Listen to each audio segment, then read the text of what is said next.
Este es un mensaje del pastor John MacArthur, traducido y predicado en español para el mundo de habla hispana. Abra su Biblia en Mateo capítulo 6. Continuamos después de un descanso a lo largo de las vacaciones.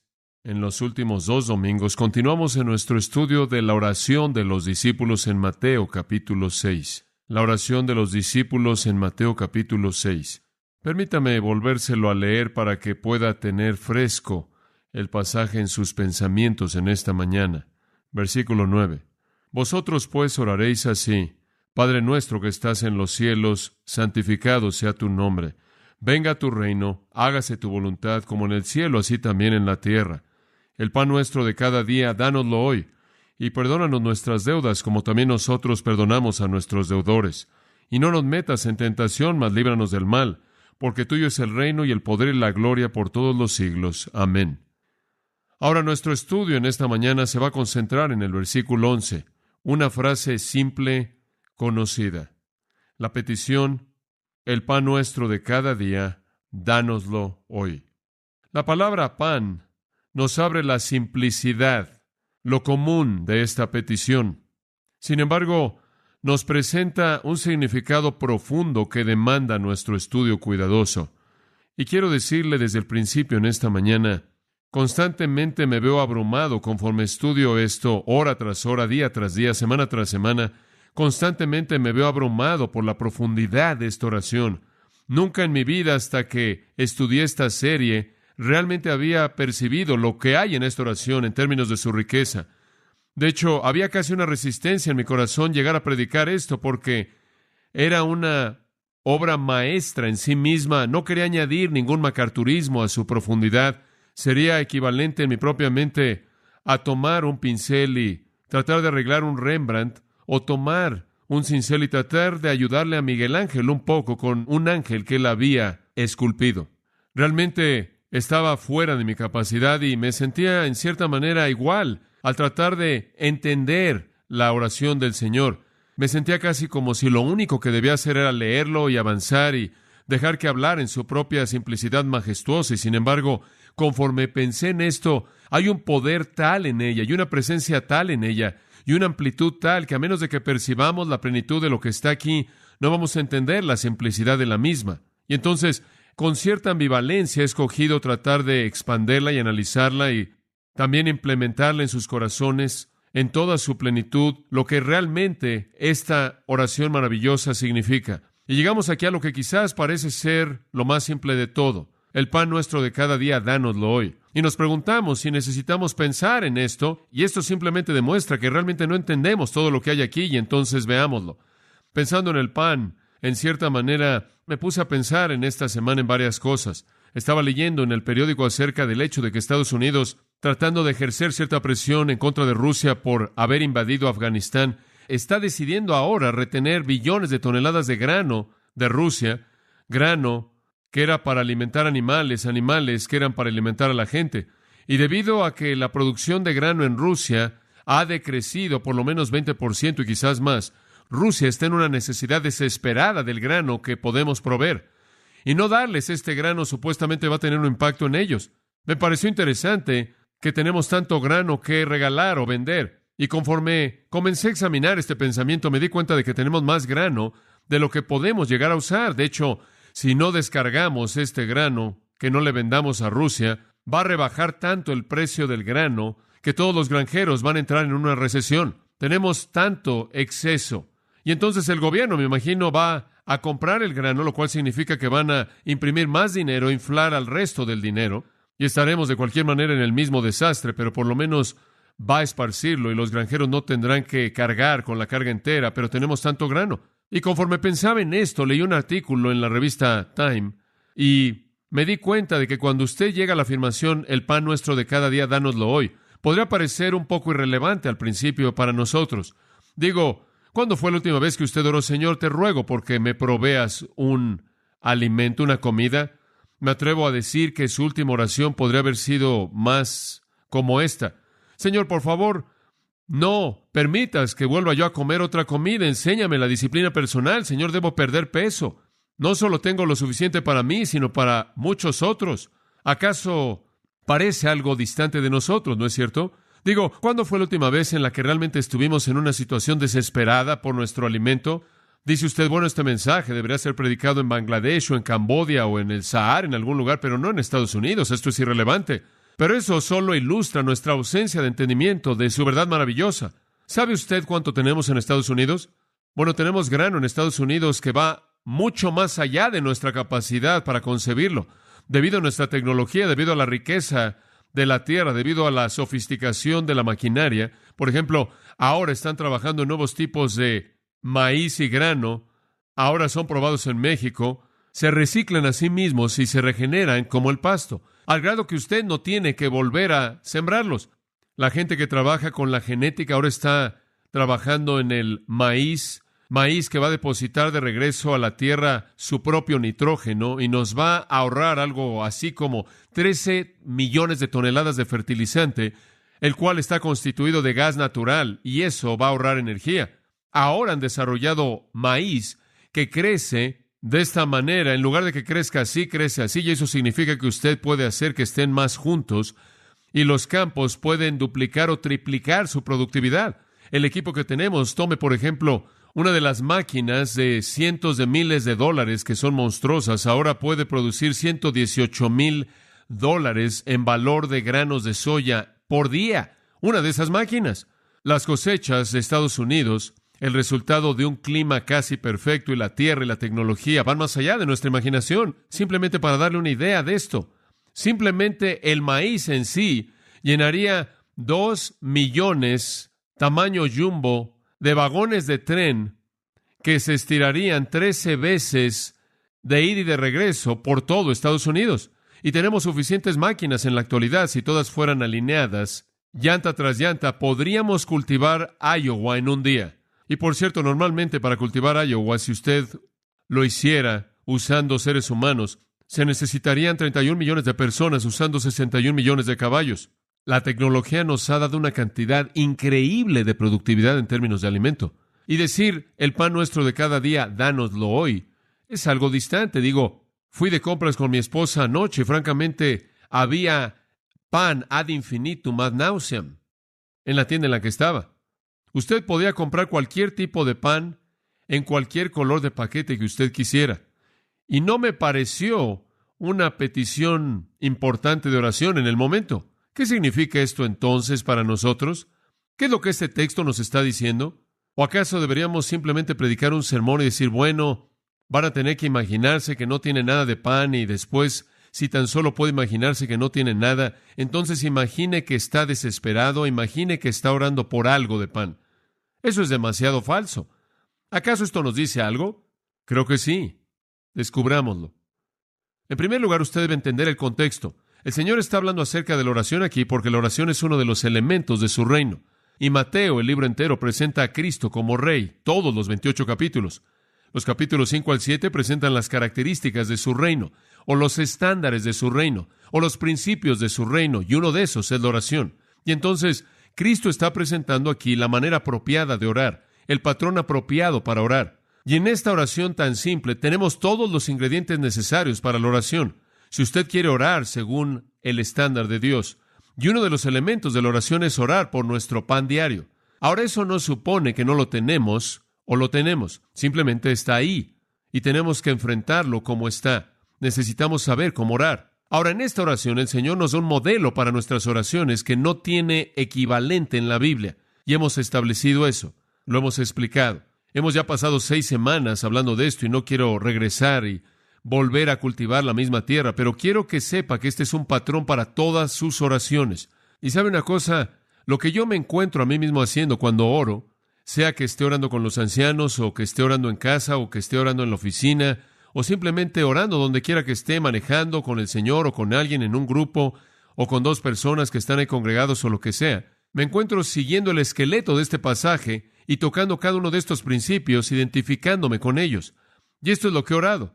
Porque Dios haga que este sea el patrón de mis oraciones para que mis oraciones puedan adoptar la naturaleza de la oración de Cristo. Y espero que también esto esté pasando en sus oraciones. Pero en esta oración señalamos, en primer lugar, dos secciones. La primera tiene que ver con Dios, la segunda tiene que ver con el hombre. La primera tiene que ver con la gloria de Dios y la segunda tiene que ver con la necesidad del hombre.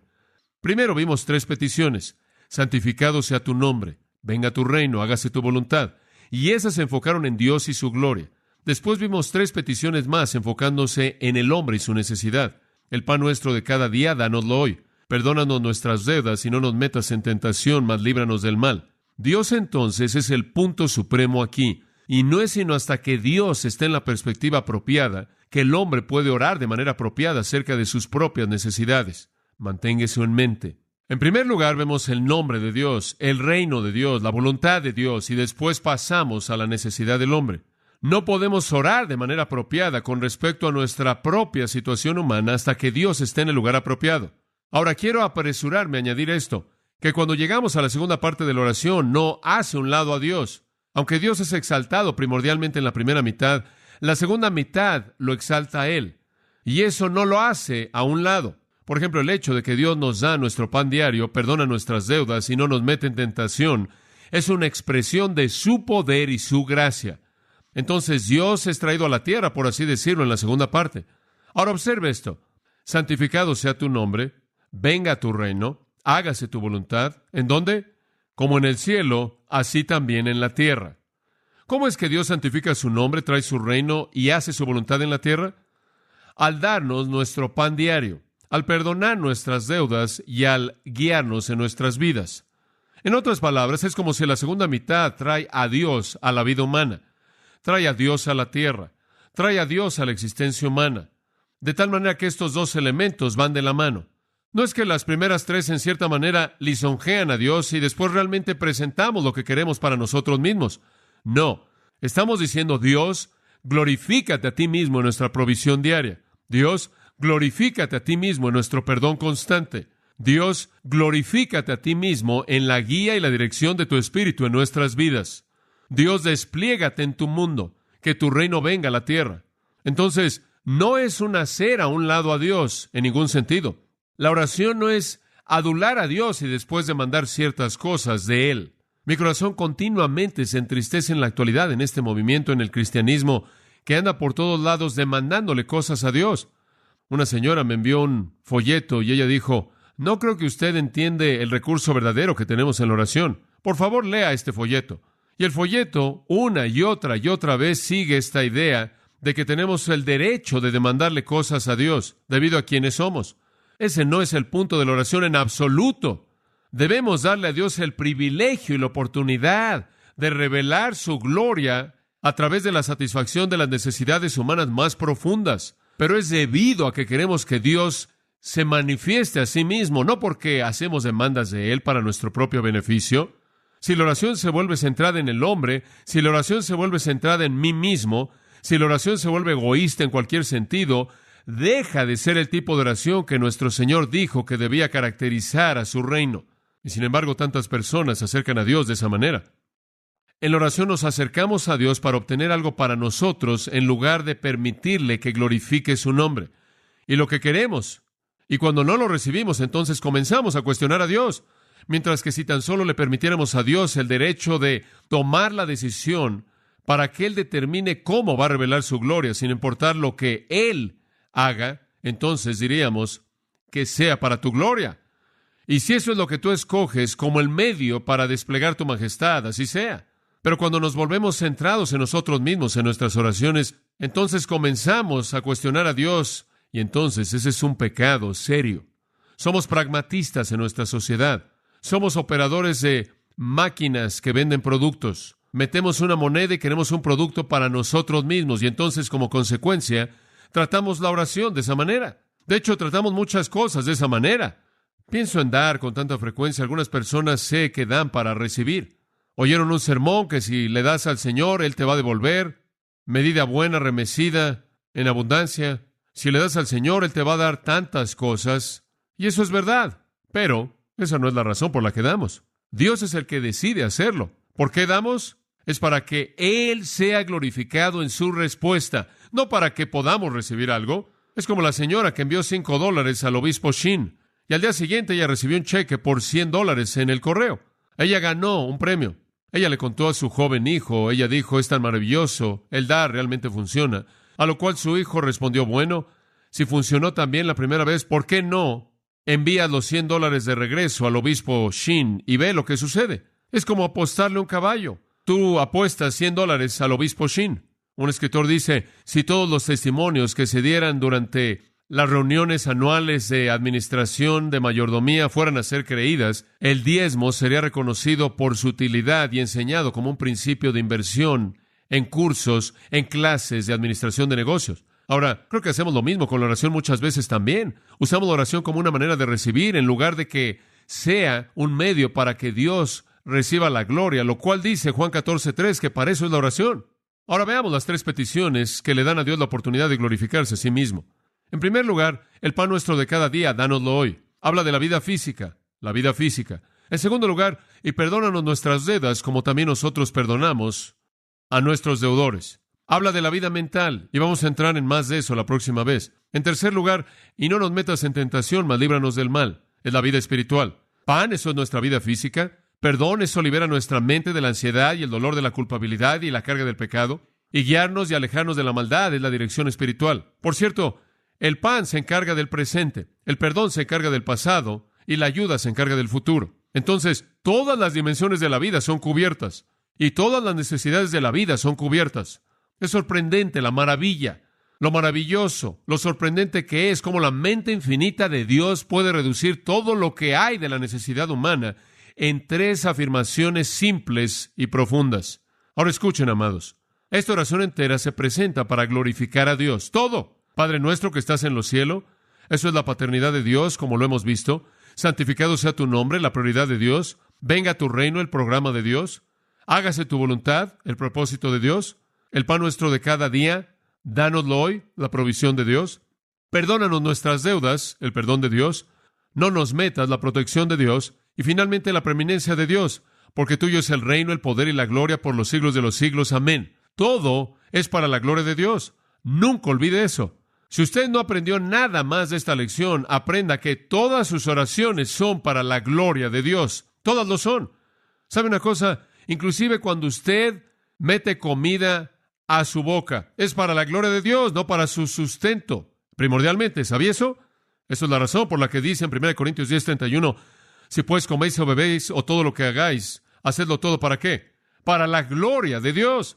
Dice usted, ¿cómo es posible que el comer comida sea para la gloria de Dios? Lo es si sabe de dónde vino, ¿verdad? Lo es si recuerda la fuente de su alimento. Lo es si recuerda la capacidad que usted tiene para disfrutar el sabor. Lo es si usted está agradecido con el que le proveyó el sustento en ello. Todo es para la gloria de Dios. Todo. Y la oración también es para su gloria. Y entonces llegamos a este pensamiento de que sin importar lo que pidamos, es para su gloria que lo pedimos, no para nuestra ganancia. No estamos rogándole a Dios para que cambie su manera de pensar hacia nosotros. David Myers dice en un libro llamado El rompecabezas humano, algunas oraciones de petición parecen no solo carecer de fe en la bondad inherente de Dios, sino también elevan a la humanidad de una posición de control sobre Dios. Dios, las Escrituras nos recuerdan, es omnisciente y omnipotente, el gobernante soberano del universo. El hecho de que los cristianos oren como si Dios fuera un títere cuyas cuerdas ellos jalan con sus oraciones parece no solo potencialmente supersticioso, sino también blasfemo. Cuando la oración es vendida como una herramienta para promover salud, éxito y otros favores de una máquina celestial que recibe monedas, nos podemos preguntar qué es lo que realmente está siendo vendido. ¿Es fe o una falsificación de la fe? Una caricatura del cristianismo verdadero. Elton Trublow dijo, en algunas congregaciones el evangelio ha sido disminuido a la mera arte de la satisfacción personal. El egocentrismo es lo único que queda. Y hombre, hay tanto de eso en el cristianismo, en donde la oración simplemente es un ejercicio centrado en el ego, buscando la satisfacción personal para tratar de obtener de Dios lo que yo demando. Y eso no está bien. Estas peticiones aquí, aunque están dirigidas hacia nuestras necesidades esenciales, son maneras en las que la gloria de Dios viene a la tierra y se hace manifiesta a sí misma. Y entonces J. Packer dice, la oración de un cristiano no es un intento por forzar la mano de Dios, sino que es un reconocimiento humilde de incapacidad y dependencia. Fin de la cita. Entonces, con la perspectiva correcta, veamos esta petición para la gloria de Dios. El pan nuestro de cada día, dánoslo hoy. Esta es una necesidad básica del hombre. El término pan, amados, significa todas las necesidades físicas del hombre. Es un término amplio. Es una oración para que sea satisfecha la necesidad física del hombre. Y eso es algo muy obvio. Pero en nuestra sociedad es algo distante porque tenemos tanto. ¿Qué es lo que realmente nos dice? Descubrámoslo. En primer lugar, quiero que veamos 5 puntos. 2 de ellos esta mañana y después creo que la próxima vez veremos los últimos 3. Pero quiero que entienda estos porque son tan importantes. En primer lugar, el sustento. ¿Cuál es el sustento aquí? En primer lugar, la sustancia. ¿Cuál es la sustancia aquí? Es pan. ¿Lo ve ahí en el versículo 11? Pan. Pero no solo está hablando de pan en términos de un pedazo de pan. El pan nuestro de cada día. Está hablando de lo físico. Como puede ver, el hombre ni siquiera puede ser un ser espiritual a menos de que sea uno físico, ¿verdad? Dios tiene que comenzar con lo físico.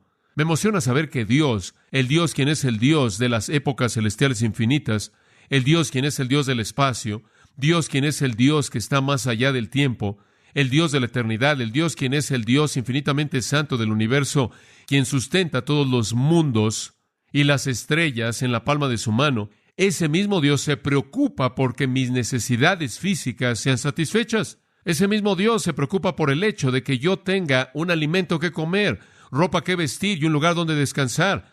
Me emociona que Dios, ese Dios infinito eterno, ha venido a la tierra en términos de su amor que se preocupa y está preocupado porque las necesidades de mi vida, de una manera física, y su vida, la de usted, sean satisfechas. Y Él inclusive establece ciertas condiciones para que sean satisfechas. Vamos a entrar en eso la próxima semana. Pero el pan es todo de esa área física. Martín Lutero lo expresó bien cuando dijo, y cito, todo lo necesario para la preservación de esta vida es pan, incluyendo alimento, un cuerpo saludable, buen clima, casa, hogar, esposa, hijos, buen gobierno, paz. Fin de la cita. Él vio todos los elementos físicos de la vida, las necesidades, pero no los lujos de la vida. No creo que le podemos pedir a Dios los lujos de la vida en base a este versículo, sino las necesidades. Lo que Él escoge darnos a manera de lujo viene de su mano de gracia, pero Él promete darnos las necesidades. ¿Se acuerda usted allá atrás lo que dice en Proverbios capítulo 30? Proverbios 30, escrito por Agur, y en los versículos 8 y 9 Él dice, Señor, no me des tanto que te olvide, y no me des tan poco que robe y deshonre tu nombre. Simplemente dame el alimento que es necesario para mí. Creo que este es el corazón de esto. No es solo buscar para uno mismo, dame más y más y más y más. Es simplemente decir, Señor, dame lo que necesito. Pero dice usted, John, en nuestra vida ni siquiera tenemos necesidad. Ni siquiera necesitamos orar por esto. Sí, necesitamos orar por esto. ¿Por qué? Ahora quiero que entienda esto. Esta petición para nosotros, mientras que no es el clamor desesperado de uno que se está muriendo de hambre, esta petición, por cierto, creo que hay promesas en la Biblia que indican que si una persona es justa, Dios va a alimentar a esa persona. Dios de manera deliberada no va a retener provisiones de la vida de un hijo justo, dice la Biblia. Entonces Dios va a proveer esto para cualquier persona, en cualquier situación que estén, si son justos dentro del marco de su voluntad. Entonces, cualquier persona realmente podrá decir, bueno, el Señor está proveyendo para mí, yo soy justo, ¿por qué necesito orar? De tal manera que la esencia de la oración realmente es una afirmación de que todo nuestro sustento viene de Dios. Es decir, Dios, quiero que sepas que reconozco que tú eres la fuente de mi vida, mi alimento, mi abrigo, mi ropa. Es esa afirmación constante. Es, por ejemplo, cuando yo le pido al Señor que perdone mi pecado y limpie mi vida de algo. Bueno, ¿por qué le pido que haga eso? ¿Acaso Él no ya prometió perdonar mi pecado? Sí, pero Él también dijo, sigue confesándolo. Y cuando le digo al Señor, Señor, guíame en cierta dirección, ¿acaso la Biblia no dice que Él va a ser mi guía? Y Él va a ser mi líder, y Él me va a guiar en este camino y de esa manera. Sí, pero Él quiere que yo afirme que yo reconozco ese liderazgo en mi vida. Y algunas veces cuando yo clamo al Señor y digo, Señor, oye mi oración y responde, ¿acaso no sé que Él va a oír y siempre ha oído? Sí, pero Él quiere que yo afirme esa confianza porque eso lo exalta a Él. Quizás no tenga que decir, oh Dios, no tengo nada de comer para mi familia, ¿de dónde va a venir? Pero siempre voy a decir, Dios, Todo lo que tengo y todo lo que comparto con aquellos que amo viene de tu mano de gracia y de bondad. Y entonces para nosotros es una afirmación de la fuente de todo. Es algo preciado saber que nuestro Dios se preocupa por nuestras necesidades físicas. Entonces el pan es lo necesario para vivir. Y aunque quizás no siempre estemos al borde del hambre, siempre debemos estar agradecidos porque todo viene de Él. Ahora eso nos lleva a un segundo pensamiento, la segunda característica de este versículo. En primer lugar, la sustancia es pan. Y en segundo lugar, la fuente es Dios. Y simplemente quiero hablar de eso por un momento porque creo que es tan importante. ¿Sabe una cosa? Tendemos a pensar que proveemos todo para nosotros mismos. Me gano la vida, me gano mi sueldo, me compro mi pan. Usted sabe, ¿qué le debo a Dios, verdad? Francamente, yo llevo mi propia carga. Y si no decimos eso, en cierta manera, así operamos. Por ejemplo, ¿cuándo fue la última vez que usted dijo, Señor, por mi pan diario te doy gracias, por el hecho de que tengo alimento que comer y ropa que vestir, y tengo un techo sobre mi cabeza y te doy gracias, porque tengo una cama donde descansar, tengo suficiente fuerza física para conocerte, para percibirte, para vivir la vida de una manera que es rica y significativa? Bueno, eso es lo que Él busca aquí. Dios se preocupa por las cosas pequeñas. Dios está involucrado. Dios sabe cuando brinca un ave. Dios conoce el número de cabellos en su cabeza y todo lo que hay aquí en este mundo. Él lo conoce y lo controla y lo ordena para nosotros de tal manera que siempre estemos agradecidos. ¿Sabe una cosa? Vivimos en un día, y es interesante y casi paranoico. La gente tiene tanto miedo de que van a perder su existencia debido a la contaminación de los recursos, ¿verdad?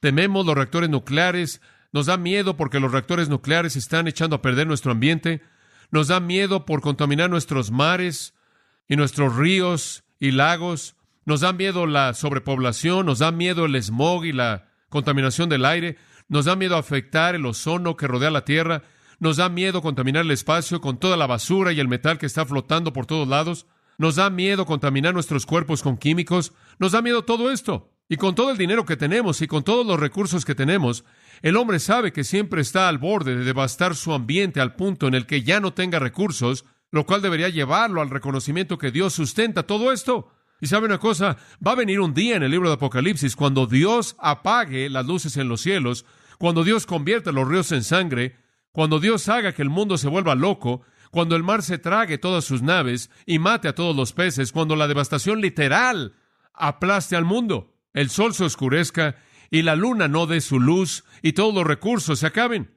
Y en Apocalipsis 18 el sistema económico entero se colapse y la música se detenga porque no hay canción que cantar y entonces no va a importar lo que usted tenga. No va a valer ni siquiera un centavo porque nada va a poder comprar nada, porque no habrá nada que comprar para preservar la vida. Y el hombre conoce el potencial de eso. Pero el hombre nunca regresa al hecho de que si no fuera por el hecho de que Dios sustenta todas las cosas por la palabra de su poder, todo se desintegraría. Se da cuenta de que los científicos reconocen que cuando todos sus cálculos se han terminado y todas sus evaluaciones se han acabado, hay un elemento desconocido en el universo que hace que todo se mantenga unido en constancia, y la ciencia ni siquiera tiene un nombre para ello. Y es Dios. Todo lo que tenemos es de Dios. Es Dios quien trae la lluvia para que crezcan las cosas. Es Dios quien está a cargo del ciclo de las estaciones. Es Dios quien produce los minerales en la tierra para hacer que la tierra sea fértil. Es Dios quien nos da los recursos naturales para que podamos vivir. Es Dios quien provee para nosotros los animales de los cuales podemos tener ropa y los materiales sintéticos que vienen del petróleo, etcétera, etcétera, que una vez vinieron de animales. Es Dios quien lo hizo todo. Y entonces, mi pan diario, las necesidades de la vida física, todas son de Dios, y entonces parte de mi oración siempre debe ser: el pan nuestro de cada día, dánoslo hoy. Dios, te reconocemos como el dador de toda la necesidad física. ¿Sabe una cosa? Simplemente piénselo desde el punto de vista del alimento. No tenemos tiempo para entrar a todo, pero simplemente piénselo desde el punto de vista del alimento. Regresa a Génesis capítulo 1 por un momento y vea cómo Dios nos ha dado alimento. Génesis 1:29. Y dijo Dios: he aquí que os he dado toda planta que da semilla que está sobre toda la tierra, y todo árbol en que hay fruto y que da semilla os serán para comer, y a toda bestia de la tierra y a todas las aves de los cielos, y a todo lo que se arrastra sobre la tierra en que hay vida, toda planta verde le será para comer. Y fue así. Y vio Dios todo lo que había hecho, y he aquí que era bueno en gran manera. Ahora escucha aquí, Dios pudo haber diseñado que todos comiéramos simplemente lodo. Lodo para desayunar, lodo para comer y lodo para cenar todas nuestras vidas, que todo fuera gris. Pero Dios es un Dios de variedad maravillosa, ¿no es cierto? Digo, ve a su alrededor. No hay dos de nosotros que seamos iguales, y los colores, y usted sale, y el mundo de colores casi interminable. ¿Y por qué no habría la misma variedad en alimentos? Y entonces él dice en el 29, y aquí está la clave, les he dado todo árbol que da semilla, todo árbol, toda bestia, toda ave, todo lo que se arrastra, toda hierba verde. Y Dios vio todo y dijo, es bueno, bueno para comer, bueno para la vida física del hombre. Dios es un Dios que en su mundo nos dio un mundo incalculable de maravilla y de variedad, y claro, el hombre lo corrompe, ¿no es cierto? Y se vuelve algo supersticioso para que él coma de diferentes maneras, pero no obstante, es el regalo bueno de Dios, el darnos una cantidad increíble de variedad en la vida, y todo está ahí. Y Dios, de manera maravillosa y en su gracia, ha provisto para nosotros. Ahora vaya de allá a 1 Timoteo capítulo 4, y le voy a mostrar una escritura que se relaciona con esta y une las dos. A pesar de lo que Dios ha dado, y por cierto, Dios dio varias leyes alimenticias a Israel para apartarlos, pero las hizo a un lado en Hechos capítulo 10, de tal manera que ya no existen. Pero Dios les dio ciertas leyes alimenticias especiales durante un tiempo para mantenerlos en cierta dieta, para que no se mezclaran de manera fácil con las naciones paganas y corrompieran su pureza. Ese fue su diseño. Pero cuando Israel dejó de obedecer y fue hecha a un lado debido a la iglesia, entonces las leyes alimenticias también fueron hechas a un lado, según Hechos 10. Colosenses también dice lo mismo. Ninguno os juzgue en esos asuntos. Pero todavía hay personas que usted encuentra y quieren trazar líneas y decirle que no puede tener esto, no puede comer aquello. Y usted tiene eso en 1 Timoteo 4. Algunos que por espíritus engañadores y doctrinas de demonios vienen y dicen no deben casarse y no deben comer ciertos alimentos. Y sabemos que hay algunos que creen que es más santo permanecer sin casarse y no comer carne en ciertos días y eso. Y hay muchas maneras en las que eso ha sido ilustrado en la historia, pero dice, Dios ha creado estos alimentos para ser recibidos con gratitud por aquellos que creen y conocen la verdad. Dios ha provisto este mundo increíble de comida para nosotros, para expresarle nuestra gratitud a Él. Aquellos de nosotros que creemos y conocemos la verdad, el resto del mundo simplemente disfruta esto sin gratitud en absoluto. Ahora observe el versículo 4. Porque todo lo que Dios creó es bueno, y nada es de desecharse si se toma con acción de gracias. Ahora observe esto. Porque por la palabra de Dios y la oración es santificado. Ahora, ¿qué quiere decir eso? En primer lugar, ¿cómo es que todos estos alimentos son santificados por la palabra de Dios? De manera clara, vemos en Génesis 1, 29 al 31, vemos que la palabra de Dios dijo que todo es bueno. Eso lo santificó. Aquí la palabra de Dios dice, versículo 4, todo lo que Dios creó es bueno. Y de nuevo la palabra de Dios lo santifica. Entonces es santificado por la palabra de Dios. Ahora, ¿cómo es santificado por la oración? Cuando es recibido, versículo 3, con acción de gracias. Versículo 4, cuando es recibido con acción de gracias. La palabra de Dios lo santifica y usted lo santifica cuando usted le agradece a Dios por ello. ¿Realmente le da gracias a Dios por su alimento? Dice usted, escucha, nunca tenemos una comida sin una oración. ¿Sabe una cosa? Esas cosas rápidas que son más bien inconscientes, indiferentes, y simplemente usted las repite para asegurarse que haya cumplido con el deber. ¿Realmente está agradecido? ¿Realmente ve a Dios como la fuente de todo? Escuche, Dios nos ha dado una variedad maravillosa de alimentos. Debemos estar tan agradecidos. Los alimentos han sido santificados ya por la palabra de Dios y son doblemente santificados cuando usted le dice gracias a Dios. Cuando usted está diciéndole gracias a Dios por su provisión de manera diaria para satisfacer su necesidad física, usted está cumpliendo con el espíritu de el pan nuestro de cada día, dánoslo hoy, reconociendo que Dios es la fuente de todo eso. Y amados, eso no es egoísta, ¿verdad? Porque eso le da gloria, ¿no es cierto? ¿Alguna vez se ha detenido para pensar acerca de todo lo que Dios nos ha dado para comer? Simplemente permítame hablar por eso durante un momento. El alimento está cercano a todos nosotros y a todos nos gusta. Obviamente toda generación ha estado en esto, es una necesidad absoluta. Pero ¿sabe una cosa? La variedad es sorprendente, inclusive en la Biblia.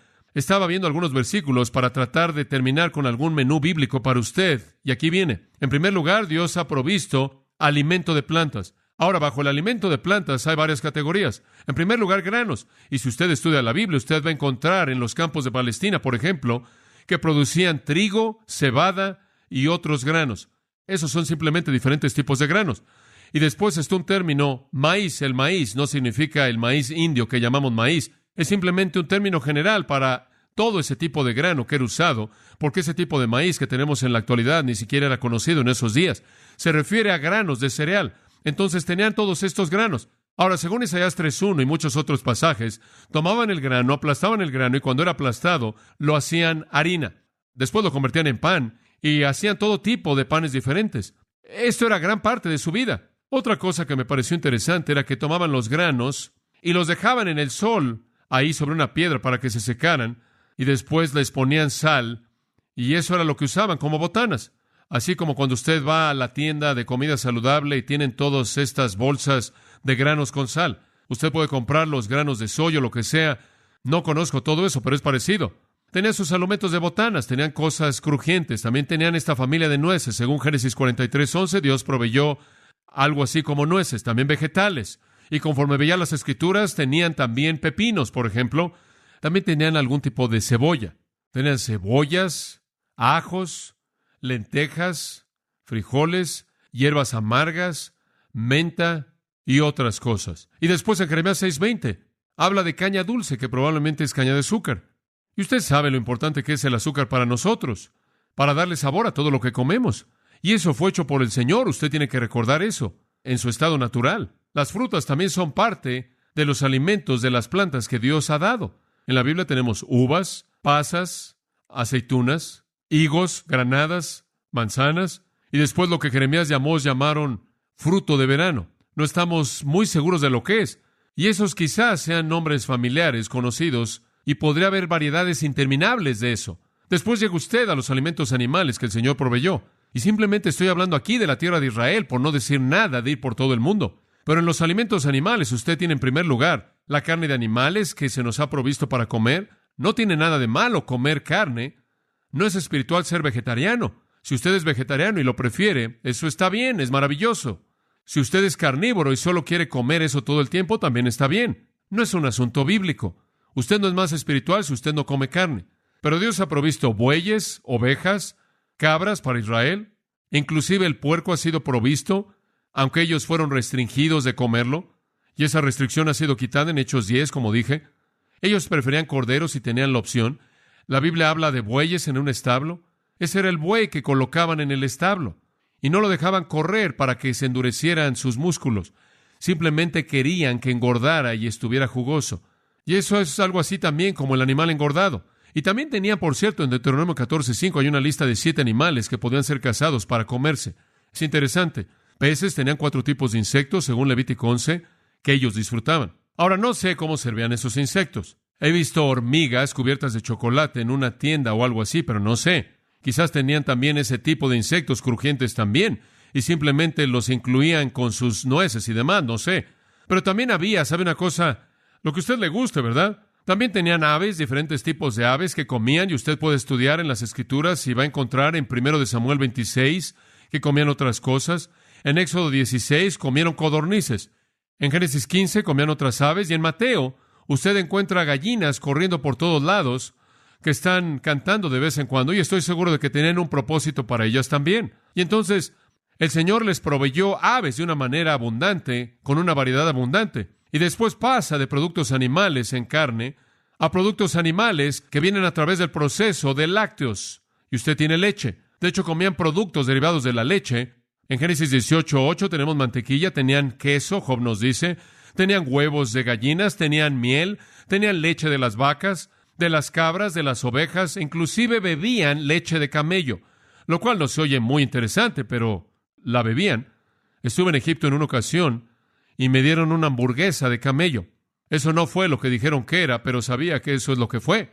Y el Señor también proveyó una cantidad tremenda de condimentos para darle sazón a su alimento. Había, como dije, el azúcar que venía de la caña, había sal, menta, anís, todo tipo de semillas, comino, mostaza y todo este tipo de hierbas y cosas que eran usadas para sazonar el alimento. Ahora, me parece emocionante el ver que Dios ha provisto una abundancia tan increíble de todo esto para nosotros. De hecho, cuando Dios le dijo a los hijos de Israel, van a ir a cierta tierra, Dios colocó su dedo en una característica de esa tierra y la apartó como una tierra de ¿qué? Leche y miel. Y lo que Dios estaba diciendo es que es una tierra en donde hay una abundancia física. Y por cierto, cuando usted ve a Israel en la actualidad, a usted le sorprendería ver que eso es verdad. Israel es fértil. Es una de las tierras más fértiles en todo el mundo. Y Dios sabía eso cuando envió a su pueblo ahí. Dios provee una variedad abundante, increíble de esas cosas que se necesitan para satisfacer las demandas de nuestra vida física.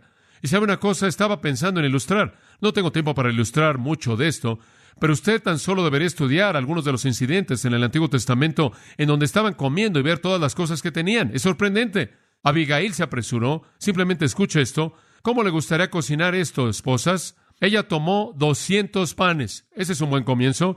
Ahora probablemente esos eran más pequeños. 2 pieles de vino, pieles de animales, cosas enormes.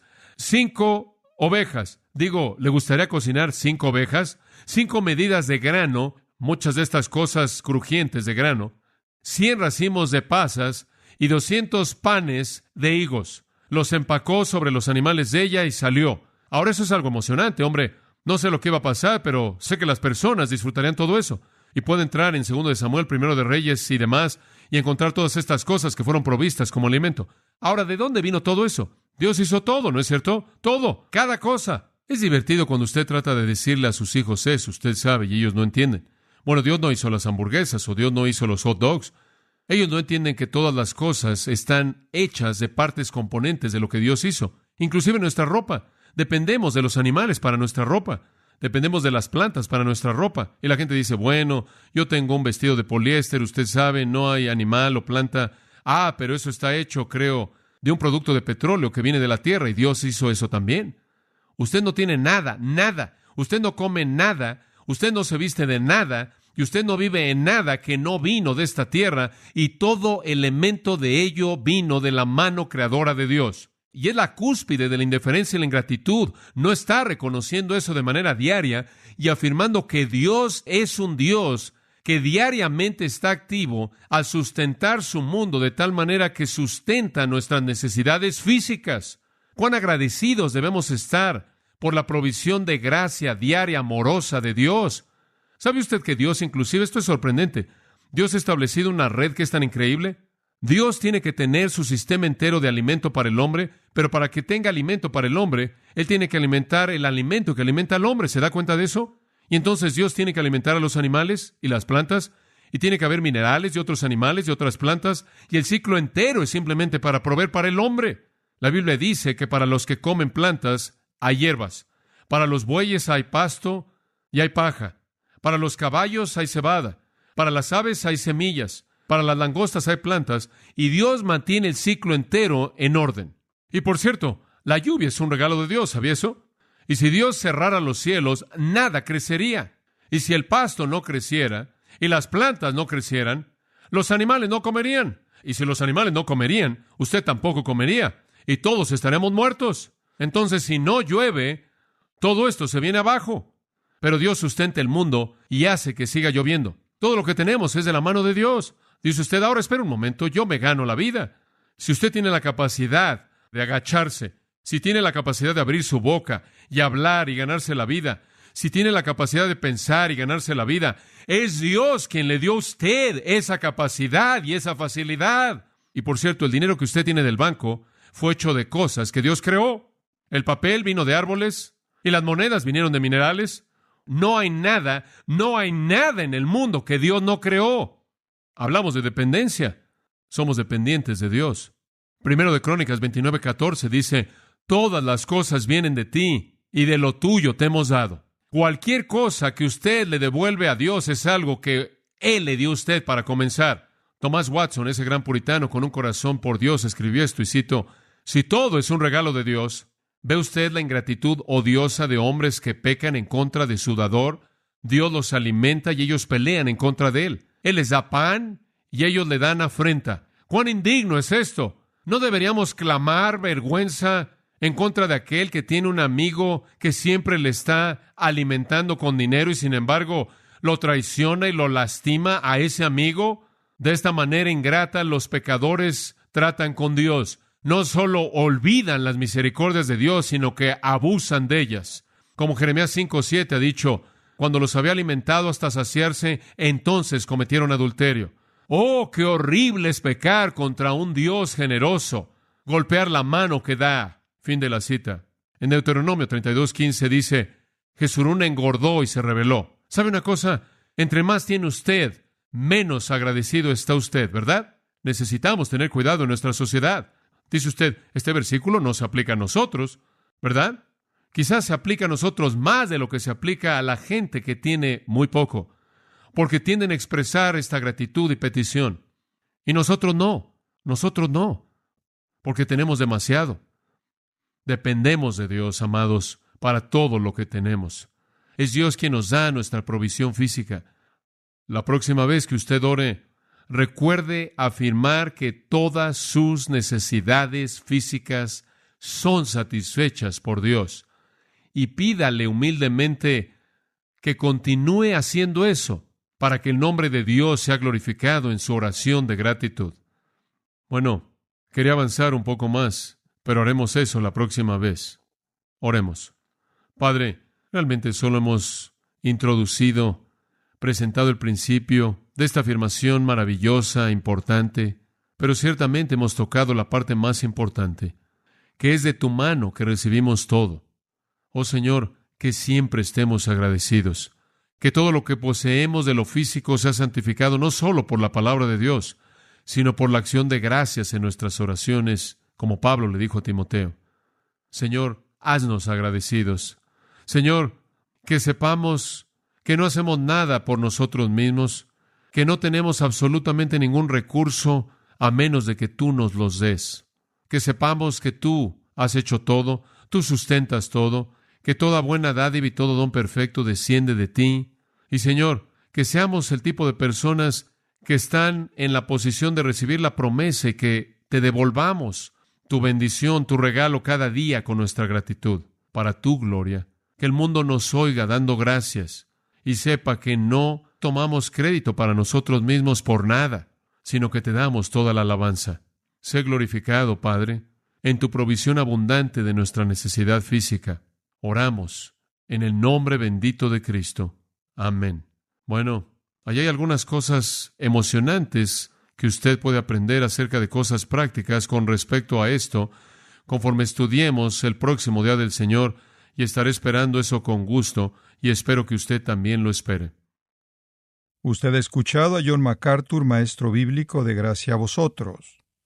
Para más información y acceso gratuito a todos los mensajes de John, así como una lista de libros incluyendo la Biblia de estudio, visite la página web en gracia.org. Gracia a Vosotros y el pastor John MacArthur se reservan toda protección y el derecho de autor bajo la ley que esté vigente. La información de derechos de autor está disponible en gracia.org, que incluye instrucciones para limitar la duplicación de este archivo digital. Gracia a Vosotros es una organización sin fines de lucro, dedicada a desarrollar recursos desde las enseñanzas del pastor John MacArthur, las cuales ofrecen la verdad de las Escrituras. Por otra parte, estimado oyente, su apoyo en oración y sus donaciones al ministerio nos ayudan a lograr este propósito para equipar a miles de personas de habla hispana. Si desea hacer una donación u ofrenda, puede hacerlo utilizando su tarjeta Visa, Mastercard, Discovery o American Express. Si vive en Estados Unidos o Puerto Rico, puede llamarnos al 1-866-5-GRACIA. Esto es 1-866-547.